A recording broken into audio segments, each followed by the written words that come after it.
Hi folks, you're with Tacitus today, your pushback channel, and thank you for joining this audio live stream. In this essay, I'd just like to talk about the enormity of the issue of where, for the first time in human history, the majority of the population of the world want to leave where they live and where they grew up and where their culture and tradition and histories, they want to leave that, and they all want to flock en masse to a very small number of wealthy countries.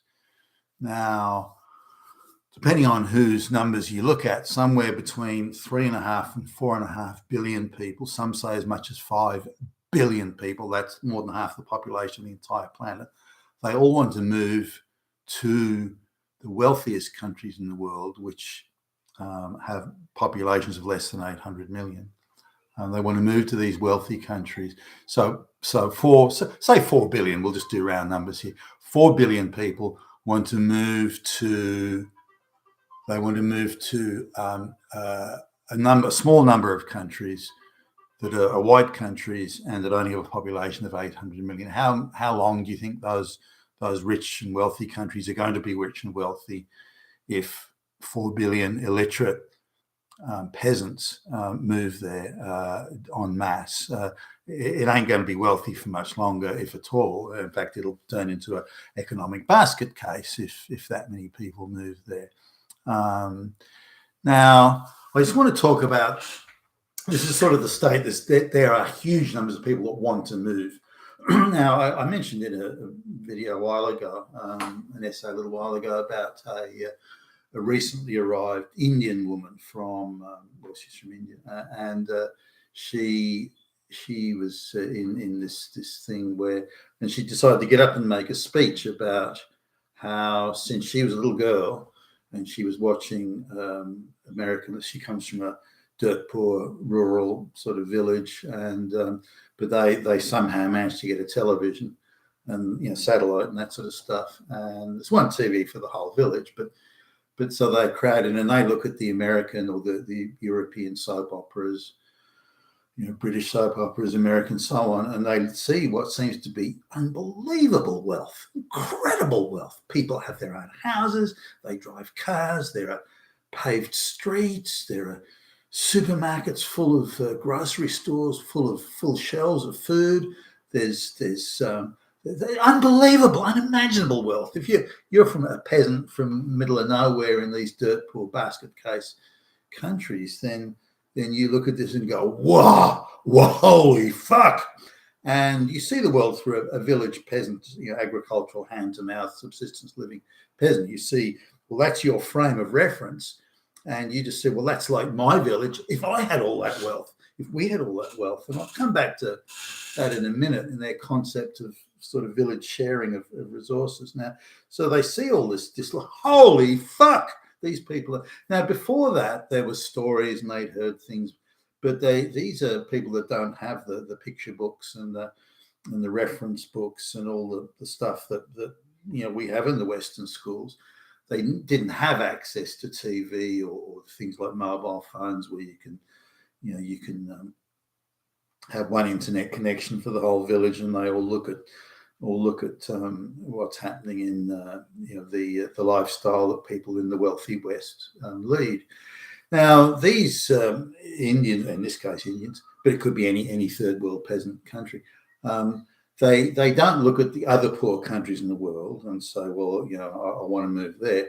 They only look at the rich countries, and there's not many rich countries in the world where, it's not hard to be, per capita better off than the average Indian is, but that would be easy. But their per capita income is like I think a 20th of what it is in Australia, which gives you an idea. Their cost of living is different, of course, but nonetheless. Now, and there's over 1 billion people that in India alone, or the Indian subcontinent alone, that are pretty much doing a daily battle with subsistence living and poverty and so on. So it's they're just getting by at the peasant level. So of course they want to do better and would like better. But they look at the rich countries and they, well, we want to go to the rich countries. And that's what this woman was saying.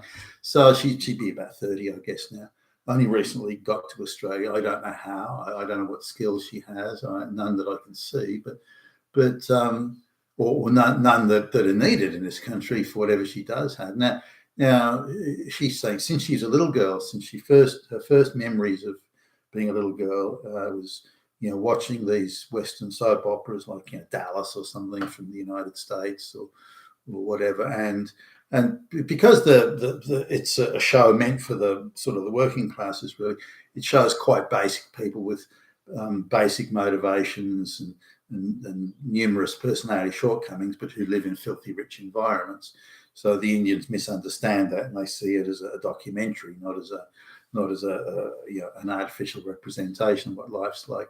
They just see there's a lot of rich people who really are not really very different from me. They still have the same spiteful, jealous type behaviors that we have here, but they're filthy fucking rich. I want a bit of that, they say.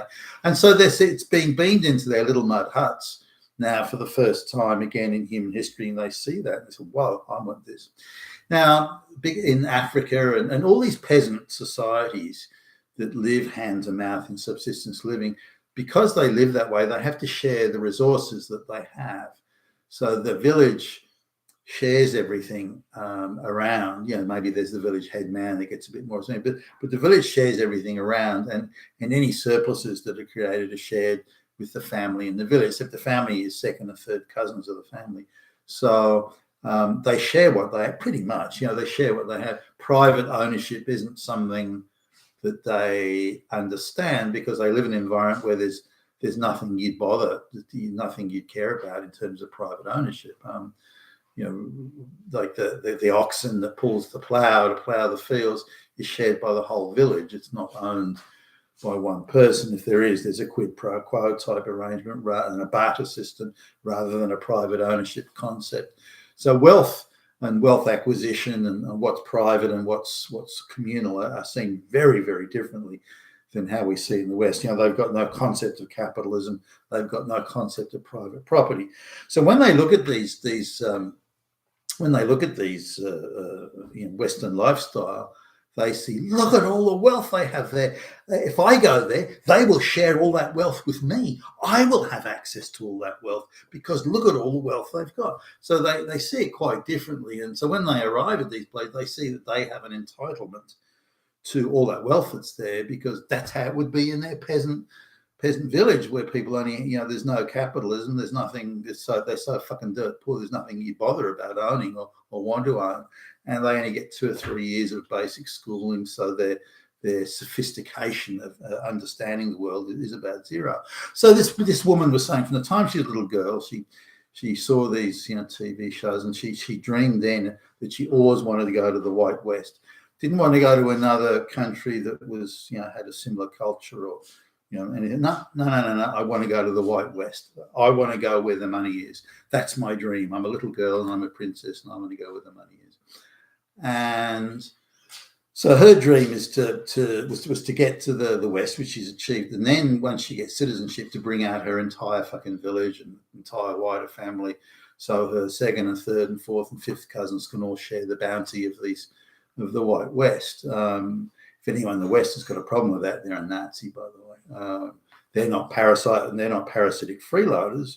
No, they're not that. The white people who might question it, they're Nazis, they're racist Nazi fascists. But she and her ilk are not parasitic freeloaders. Now, best I can understand, and I don't know about this, that there are all these sort of rural colleges in India, and they're bullshit sham crap colleges where you can pack 200 people into a room that's meant for 20 or 30 people, and they get supposedly at least taught the basics of, say, accounting or whatever, like some it'll be something like that, and then they get a certificate that says they've proficient in accounting, but they've only had a 6-week course. So it's a 6-week bullshit course that you'd say would be for first year high school. It wouldn't even be that. It would be a something that you would see in a first world country. It'd be sort of basic, adding up for primary school or something. But in India, this passes for an education. So they got the certificate. On the strength of that, with a bit of bribery and other stuff, they can get to the West. Say, well, I'm a qualified accountant or a qualified accounts clerk, and so they can pass as having some sort of education or skill. And she's never had a job, never worked, and so on. Now, this one isn't an absolute dirt poor peasant, so a little bit more sophisticated than that. So, those sort of, that's not even a skill. There's no employment history of So she's been given the right to come to a first world Western country, but she brings nothing of value with her, nothing at all of value. And that's sort of my concern. So that, to me, is the definition of a parasite. Now, if she's got a skill, a proven real skill that's needed in the economy and so on, I don't mind. Hey, there's no problem with that. But this is not what's happening. And now there's another video I saw, which was the same thing, and someone else from the subcontinent, where again they just dreamed of coming to the White West. And of the rich White West, and then that was always their dream. But it's a fantasy type dream. It's not a dream of people who, guess what? I'm gonna get a real education. No, they've got this entitlement thing, but also because they now can see, which they couldn't previously in previous generations, they now can see the wealth of the West, and they go goggle-eyed over it, and again see it as something. All that wealth, you will share it with me when I get there. The Africans, even have that more than the peasants from India. Now, if you look at the billions with a B that want to move to the West, you're looking at not even 1% of them have any valuable skills, or not even 1%. So you'd be looking at, if you pick just the best and the brightest and so on out of all the peasantry of the world, and there's a lot of poor peasants out there, a lot. Then you'd maybe have 40, 50 million people, and they'd be the very best of what the third world has to offer. 40, 50 million could be used in the West productively and usefully and so on. But that's it. So these billions, so what we're looking at is 3 billion, between 3 and 4 billion pure parasites. That they're just cheap labor parasites, they'd be pushing the broom and that sort of stuff. That's all. Or the West must lower standards and lower them and lower them and lower them to create employment opportunities for these illiterate peasants to come into the West. And even in first generation. I noticed that there's a lot of talk about how incredibly clever Indians are. They're so good at school. They're so clever. They're so bright. These Indians, they're so clever. But they have this incredible ability to not be clever at all. In India, they come to a first world country like Australia. They don't do any good here either. But when affirmative action programs are put in place, suddenly they do brilliantly. So I don't know. As far as I can tell, it's affirmative action. And if these Indians are so brilliant, why don't they fuck off back to India and turn India into a rich country? And through creating its own wealth, not again parasiting jobs from the West, such as call centers or whatever. Now, and I'm not, I'm using India as an example because that's where this woman is from. But you could look at any. If you go onto the online, you go on the internet, and you can find these claims from all over. The Middle East, Africa in particular, even North Africa.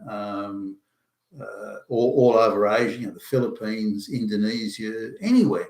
The dream of these people, now they've got TV access and satellite type access to see how the West lives. They want those sorts of things for themselves. And they think that rather than create wealth in their own country or do better for themselves, they'll just come and parasite off Western wealth. Now, of course, there's another background narrative that the globalists and their activists and agitators push, which is why did the West become rich? Is it because they were inventive, they got better organization, better social cohesion, better technology? Why was it that it was Western European ships that were going around the world trading in spices and cotton sugar cane and everything else. Why was it Western ships? Why wasn't it Indian ships? Why wasn't it Chinese ships? Why wasn't it Indonesian ships? Well, and so on. Why wasn't it Arabic ships? But no, it was Western. Only the Western nations developed that technology in shipbuilding and rigging and sails and so on for those long ocean-going vessels. Why was it that the West developed trains and deep water port and all sorts of various methods of food preservatives? I mean, the list just goes on of Western inventions. Double column accounting, and the list just goes on forever and ever. Not just technical, but financial, organisational, and so on. Any other country or place or part of the world could have done it, but it's the West that developed those things, and that's why the West is rich. But that's not what they're told. They're told the reason that the West is rich, those damn white devils are rich, is because they stole it from you. Everybody would be equally rich. Everybody would be exactly equally rich. The Marxist tongues here. And the fact that they're not, and the white people are rich, and the brown and black peasants are not rich, it means that the white people stole it from you, those damn fascist fucking Nazi thieves. So you're not parasiting or freeloading off them. You're going over to the rich white West to take back what's yours. That's your money you're getting there. It never was theirs. They stole it, those fucking white devils. So this is the narrative that they're spun. And bear in mind, these are very simple people. Oh, that's right, yeah, they took all my money. Oh, yeah, fuck. So they're heading over just to get back what's theirs.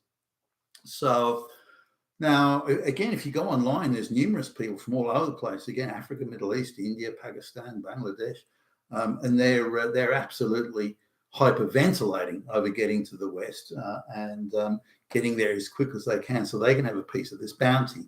Now, if you try and explain, going, say, okay, sure, you want to bring gazillions of your buddies and your people up, right? Okay, got that. How long do you think the West will continue to be rich if you do that? And they've got no concept of how wealth, none, not even the remotest concept of how wealth is created. They're just coming over to get a piece of what's here. Well, I don't know. Doesn't money just grow on trees or appear out of the ground?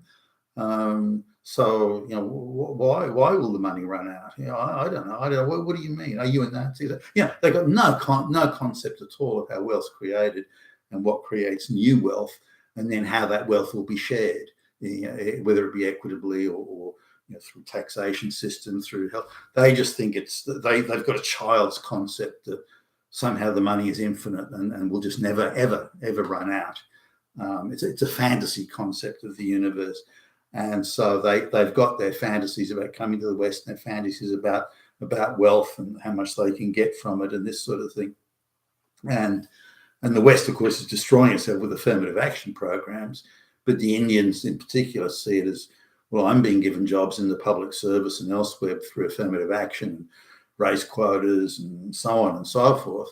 So I'm all right. I don't see what a problem. You try and also to explain to them, well, do you realize that the purchasing power of the Western paycheck, just since mass migration began, has fallen by something like 40%? Don't you find that concerning? What do you mean? Again, they just can't bend their heads around it. I've got to the White West. That was my dream. Job done. So these people are active. When I say actively, they don't understand what they're doing necessarily. They're just trying to grab a piece of the pie for themselves. But they don't understand that every one of them that arrives is making the West poorer and poorer, and so there is less and less wealth to go around. And as one Indian said to me, well, that doesn't matter if there's less wealth to go around, because the wealth should be shared. This is white wealth.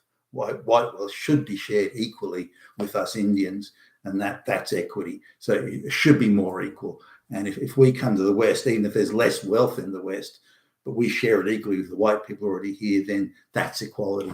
So this is another scary, they're quite happy to burn the whole house down as long as they get an equal piece of the action before it actually turns to ashes. I mean, it's insane. But that's where we're at. You've been with Tacitus today, your Pushback channel. Thank you for listening.